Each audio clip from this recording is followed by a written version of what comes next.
మహేష్ అనే పేరు పెట్టుకుంటారు.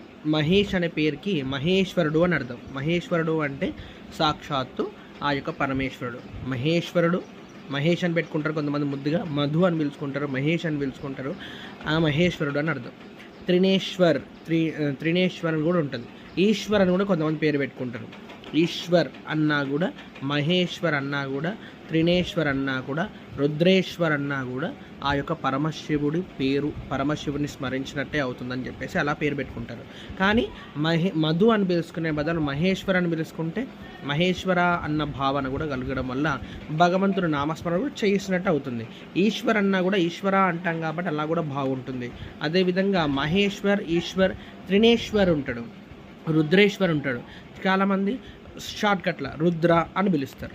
అలా పిలిచేదానికంటే పూర్తి పేరు పిలవడం వల్ల మీకు కూడా ఒకసారి ఇలా అతని పిలిచినట్టు అనిపించినా కూడా భగవంతుడి నామస్మరణ కూడా చేసినట్టు అవుతుందని నా అభిప్రాయం. అందుకే మధు అనే పేరు ఉన్నప్పుడు మధుకర్ అంటారు, కొంతమంది మధుశ్వర్ అంటారు. కానీ మహేశ్వర్ అనేట్లాగా ఉంటేనే అది బాగుంటుంది. త్రినేశ్వర్ కూడా బాగుంటుంది, ఈశ్వర్ కూడా బాగుంటుంది.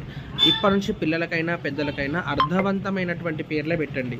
అర్థం లేకుండా ఏదో ఒకటి పేరు కొత్తగా ఉండాలని చెప్పి అర్థం లేని పేరు పెట్టకండి దయచేసి.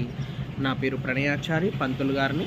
మీరు ఏదైనా అర్థం కాకుండా ఉంటే పేరుని చెప్పగానే వాళ్ళకి అర్థమైపోవాలి, అలా మంచి పేరు పెట్టండి. ఓకేనా? ఇక మీకు ఏమైనా డౌట్స్ ఉంటే మీరు పేర్లలో ఏమైనా డిఫరెంట్ కావాలనుకుంటే సంప్రదించండి.